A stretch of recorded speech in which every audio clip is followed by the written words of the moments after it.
මීළඟට ගරු එම්.එන්. සුමන්තිරන් මැතිතුමා ඔබතුමාට මිනිත්තු 12ක කාලයක් තියෙනවා. Thank you, Honourable Presiding Member, for the opportunity to speak on this bill. But before I commence my comments on the bill itself, I must place on record our protest at having this debate at a time like this, when there's a third wave of COVID-19, when many experts have publicly declared that the alert level should be level 4 and not level 3. Professor Malik Piris, Professor Kamini Mendis have jointly issued a statement to the public. The government has failed to adhere to professional advice in this matter, all for the sake of hurriedly having this bill enacted in Parliament today. There is a lot of talk about why this still remains a part of the country. Government speakers have repeatedly asked the question as to why focus is being made on Chinese when anyone can come and invest in this artificially created landmass that is annexed to the city of Colombo. When I appeared in the determination before the Supreme Court, I asked their lordships a question as to why they were wasting their time trying to determine on a bill that related to a place which is not part of Sri Lanka. And it is that intrigue with which I speak today as well, as to why this House is deliberating on something that doesn't relate to Sri Lanka. I will tell you the reasons why I say that at the end of my speech. Now, with regard to, I will deal with the Supreme Court determination on that, Honourable Nanayakara. With regard to the Chinese issue, just 2 days ago, Honourable Chanakyan Rasamanikam tweeted about a board that was placed in this place called Central Park, which had a name board in Sinhala.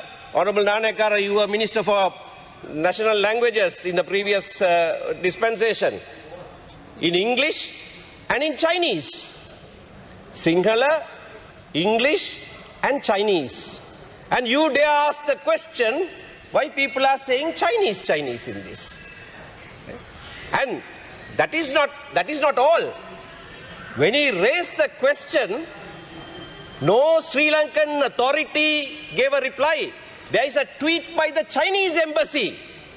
There is a tweet in reply by the Chinese embassy saying, we noticed an interim sign in a JV building site, not abiding by trilingual rules, requests raised, we respect all 3 official languages and urge companies to follow. They are saying we will rectify it, not your government. What does the Chinese embassy to do with how name boards are to be put in this place? They have taken responsibility, they have taken over the land, and you are engaging in an exercise trying to enact law for that area. Now, with regard to the Supreme Court determination, the Supreme Court engages in one exercise to go clause by clause to see if it is inconsistent with any provision of the Constitution.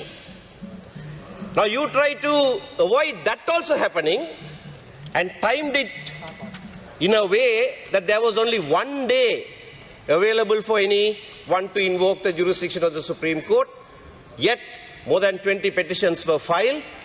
If they had not been able to do that, you would have passed the bill in the form in which it was gazetted. Where, for all that you say about the legislature and its powers, supremacy of Parliament, you had given powers to make rules powers to make rules, even criminal laws, to punish people, to that commission. And Supreme Court has ruled that out as requiring even a referendum because it violates the Parliament's legislative powers. I'll give you, because of shortness of time, I'll give you just two examples as to why Supreme Court determination is not so relevant to us today. When we make laws, we not only look at constitutionality, we also have to look at desirability and what is good for the country. Look at clause 41. There was a lot of discussion here about 30, 33 and 40. In 30, there you require a license to visit this place. It is there. Any person wishing to visit this place requires a license. Supreme Court has said you can't have that word visit, take it out. But you try to have it. Now that is in addition, an additional requirement. This has to be read with clause 74, which gives this commission concurrent powers with several regulatory authorities, and one of those regulatory authorities is the control of immigration and emigration. What has this commission got to do with the control of immigration and emigration? That is why what you tried to sneak in was in fact a visa requirement, an additional license for anybody to visit. Even now, if you have to reside in that place, you have to get a separate license. Now, if you look at clause 40, Honorable Nanekara, you will see border control. Now, so much you say about federal structures. Where in the world, in a federal arrangement, do you have border control between federal states? You don't have that. That is why we say this is not even federal. This goes far beyond that. It's border control. Clause 40 says, any person, any Sri Lankan who enters that place, you can use Sri Lankan rupees, all that is said. But when he is leaving the place, 42, 40 sub 2, when he is leaving that place, he has to pay a levy. Supreme Court has said, no, change that. Change those wordings. Don't say leaving the place, taking the goods out. That's customs control. As if that makes any difference at all. Leaving the place and taking the goods out. If you purchase any goods, the original draft said leaving the place, you must pay a levy. Now the Supreme Court wants you to change it to taking goods out. It meant the same thing. No difference at all. Cosmetic changes. That is what the Supreme Court has prescribed. But what is more important? There is still going to be border control. Something that you don't have. You have to subject your things, your baggage to a customs check. And you have to pay a levy. If you are buying something, you buy pizzas and you take it out, you'll have to pay a levy. So this is only examples that I can refer to.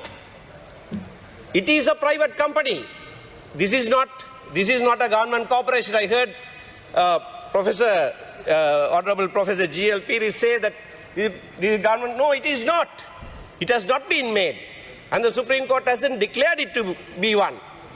Even members who are to be appointed to this commission, 5 or up to 7, can be foreigners. That is what the bill says. And that is what counsel for the secretary to the president told the Supreme Court, that even the Chief Justice can be appointed who is a foreigner. And so what's the big deal, he said. And Supreme Court has not dealt with that. Supreme Court hasn't found, thank you. Supreme Court has thought it fit not to deal with that because that has been our position right along, that there is nothing unconstitutional about appointing any foreigner to even be a judge. So that position has been retained in the determination of the Supreme Court. But nevertheless, you are now bringing, even though it is not prescribed by the Supreme Court, you are bringing an amendment to say majority of them will be Sri Lankans. There is an argument that Honorable Kehalia Rambukwala just referred to, that Mr. Kanagiswaran advanced before the Supreme Court, it's at page 14, that this does not form part of Sri Lanka's territory in terms of international law or even domestic law. Supreme Court has dealt with that in page 19. It hasn't merely dismissed it as you said. This is what it says. It says that so far no court has ruled it to be so. So far no court has ruled it to be that it is outside Sri Lanka. And this is what they say. Presumption of validity, referring to annexation of this as part of the District of Colombo, they say presumption of validity exists pending a final decision by the court. And they say Supreme Court exercising special jurisdiction for determination is not that court. So it still is open for anybody, particularly the Chinese authorities, to claim this to be not part of Sri Lanka, and this determination will assist them in that. And finally, Honorable Presiding Member, I said you wouldn't even consider a federal arrangement, something that exists in almost 100 countries in the world. But here you have given away part of what you claim to be Sri Lanka, I'm concluding, to be part of another country. You say so much about Eelam, but this is Cheelam. This is China. This is Cheelam that you are enacting in your own laws when you even don't have jurisdiction over that territory, but declaring it and gifting it in your territorial waters, a landmass to China, and you will reap the consequences of this. Honorable Ponnambalam was to refer to various factors about the region. I don't want to repeat that. You will reap the consequences of this injudicious act of yours very soon. Thank you. බොහොම ස්තුතියි ගරුමන්තුමනි.